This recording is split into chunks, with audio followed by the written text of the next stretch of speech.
Let me start from the beginning.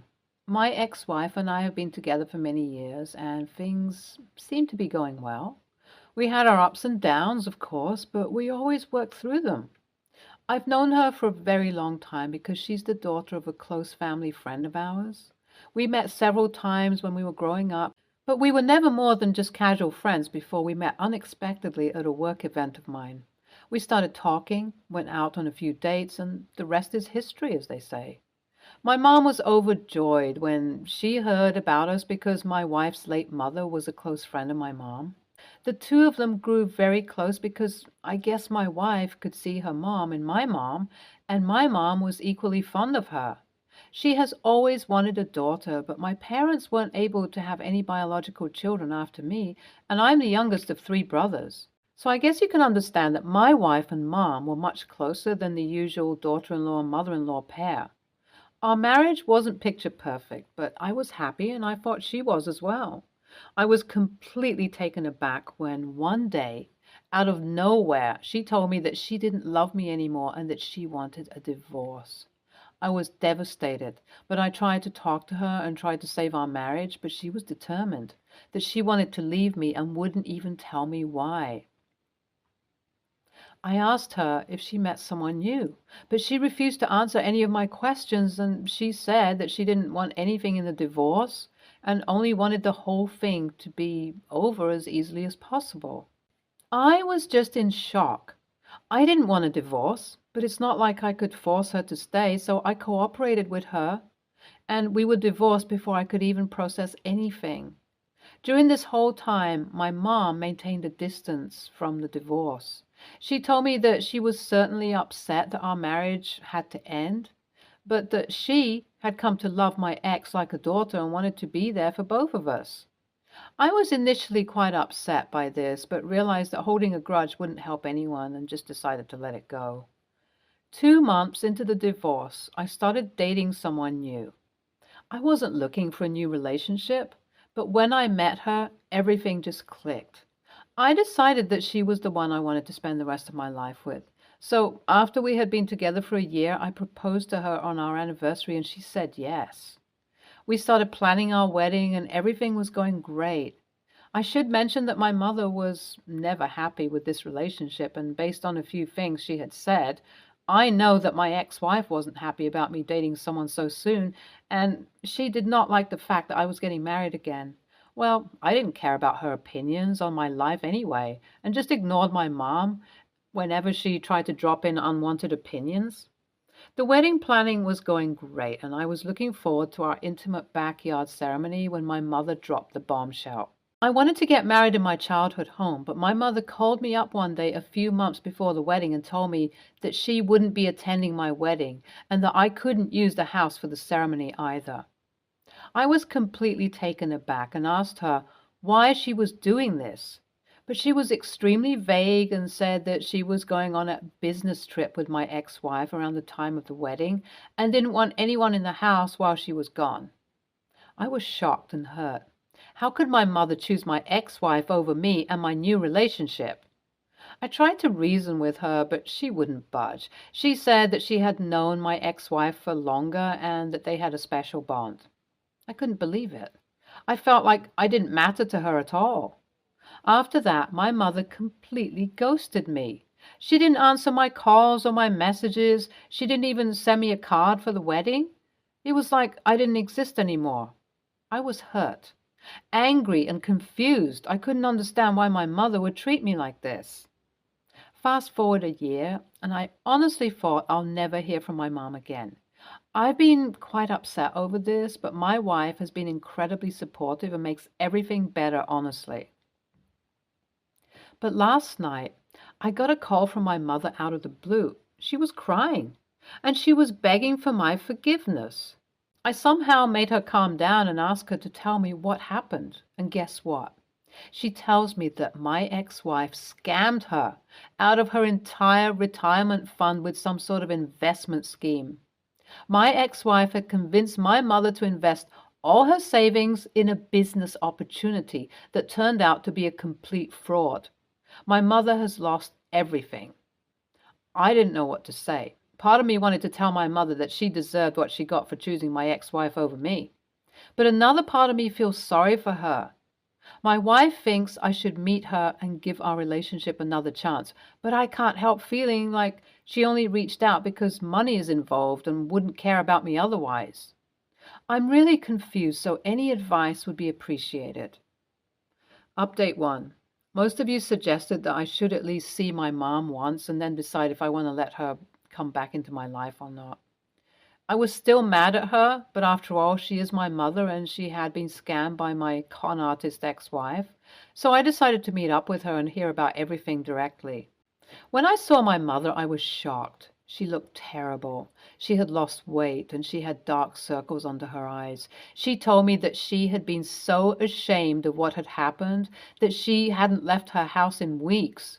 She was completely isolated and alone. I felt sorry for her and I wanted to help her. She explained everything about my ex-wife's business. To me, it was obvious that the whole thing was a Ponzi scheme, but my mom was naive enough to trust her and invest her savings. I asked her how much it was and couldn't believe my ears when she told me that it was almost the entirety of her retirement fund. Apparently, that woman had promised that not only would she get that money back, but she could also nearly double it. So she invested a few months ago, but then was told that the investments weren't successful and that they were facing a loss. She was then told that she wouldn't get the money back because she didn't meet her goals. She begged my ex-wife for help, but was told that there was nothing she could do about it. Eventually, she stopped responding to my mom's calls and texts and completely ghosted her. My mom had spent the last few months in complete panic about what to do and felt like she had no way out, which is why she contacted me. I'm honestly still having trouble processing everything she told me. I mean, I knew that my ex wasn't the best person in the world, but the fact that she would fall low enough to scam a person who genuinely loved and cared about her is still pretty unbelievable. I do feel bad for my mother. I wish she had reached out to me just once before handing over all her money. I haven't figured out what to do yet, but I'm going to talk to a few lawyers and see if we can't get my mom's money back. The problem is that money is a bit tight right now for me as well, so I can't afford expensive lawsuits. Any ideas would be highly appreciated. Update 2. Thanks for all the support, guys. We didn't expect it, and my mother appreciates all the kind words and knowing that she's not the only one in this situation. My ex-wife has gone MIA. She doesn't even live in her old apartment anymore, and we have no way of tracking her. She was so successful at duping my mom that she doesn't even know which company her money went to and doesn't have her papers because my ex-wife said she'd take care of all of that. It's incredibly sad, but there seems to be nothing we can do about it. I will support her financially as much as I can, and we're also looking at making some safe investments for her to build up some savings. We are thinking of turning my childhood home into an Airbnb and having Mom move into a smaller place somewhere close to my apartment. Again, thanks for all your support. We'll try to keep finding my ex-wife and I'll drop in an update if something comes up, but right now it seems unlikely. Update 3. Over the last few months, I have tried to support my mother as best I could. There's no easy way of getting her money back as we simply cannot afford a big lawsuit, but we have tried to rebuild our relationship. We started talking more and I tried to understand why she had chosen my ex-wife over me. She told me that she had always felt a special connection with my ex-wife and that she didn't want to lose that bond, which is why she agreed to spend the money even though she was scared.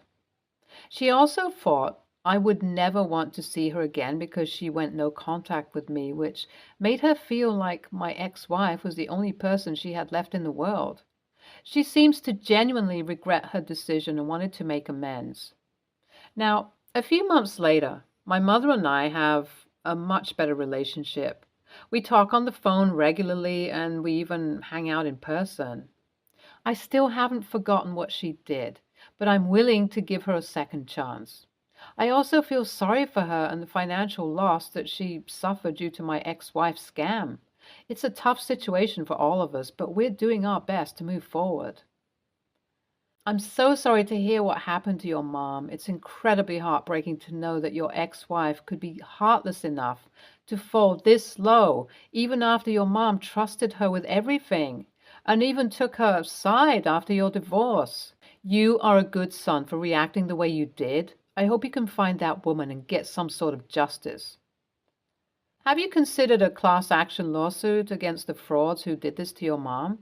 This is not something your ex did by herself, and there must be many other victims like your mom who got duped by the same people. I sincerely hope she gets justice and your wife faces the consequences of her actions. Next story. I, 23, female, have a good friend, 24, female, who I've known since high school. We'll call her Kathy for context. I come from a lower middle class family while Kathy comes from a lower class family. My family isn't rich, but I was fortunate enough to have my parents support me so I can focus on school, while Kathy's parents weren't able to do the same, so she had to support herself. I can't remember when it started, but Kathy would make comments about how super lucky I was to have my parents pay for my things. I didn't mind the comments at first, but recently her comments became more passive-aggressive and snarky. I just assumed she was stressed from trying to find a job after graduating. She would say things like, "I'm glad I didn't have to rely on my parents like my name did," or "Finding a job is hard since I didn't have it easy like my name." She would say these things around my other group of friends and put me in an awkward spot since they would agree with her sometimes. The other night, I was hanging out with Kathy and the rest of our friends, and we were talking about how we wanted to raise our kids in the future. Right away, I had an idea of where this was going. Kathy started saying that she was going to make her kids work for their own things and learn how to be independent. I had no problem with what she was saying until she said something like, "People who were given everything by their mommy and daddy their entire life don't know how to be grateful for things and wouldn't survive in the real world." I immediately responded that my parents supported me and I turned out to be just fine. I'm surviving in the real world. Why didn't I stand up for myself sooner? I'm actually a pretty vocal person, but for some reason I always stayed quiet on this topic. There's a stigma behind people who receive support from their parents, and I always felt ashamed to talk about it before. Stupid of me. But I'm slowly learning to become more open that yes, my parents did support me. 3. If it matters at all, my parents did not pay for my tuition. I had to take out loans, and those are my responsibility now. But they helped pay for a lot of things like buying me a car. Extremely thankful as this allowed me to get through school easier, and now I'm determined to repay them. 4. Did I show off my wealth to trigger Kathy's comments? No, because there's nothing for me to show off. I'm not materialistic.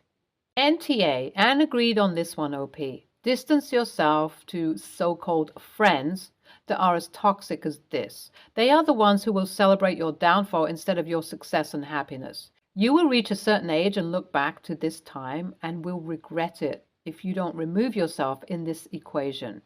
Anyone who puts you down doesn't deserve a time of day.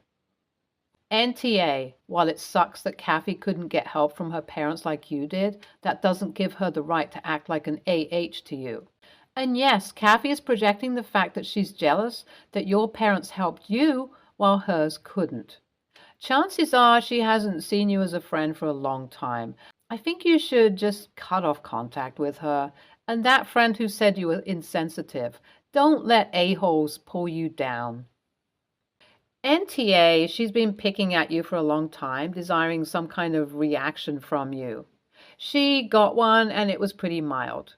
You didn't call her names or degenerate her in any way. Why some of your friends think it's okay for her to constantly try to belittle you and make you feel bad, this one mild comment from you is insensitive. I think her comments were insensitive. Next story. I don't know if ages really matter, but I, female 21, was recently invited to a birthday party for my niece, female 11. She's the daughter of my sister, Ellie, female 30. Ellie's always been your health nut type of person, and for the last 3 months, she's been sticking to all natural carnivore diet. She only eats unseasoned meat, eggs or butter, and anything else is unacceptable. More power to her, because honestly, I could never do something like that.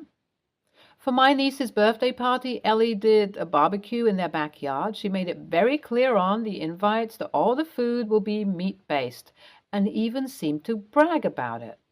I've been a vegetarian since I was 12, and I've been a vegan for 2 years.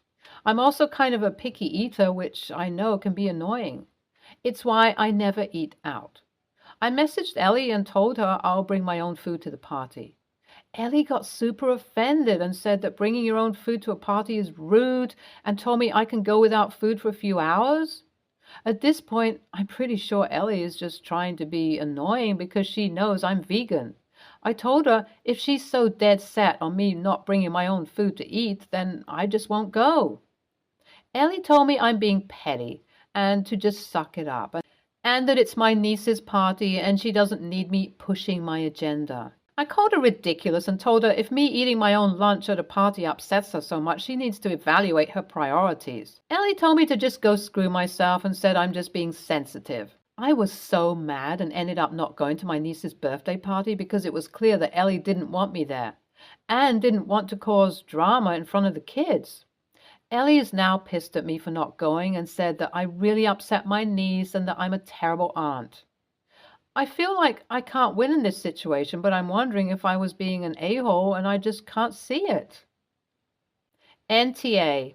It is insanely rude as a host to not make sure there's at least one thing each guest can at least snack on.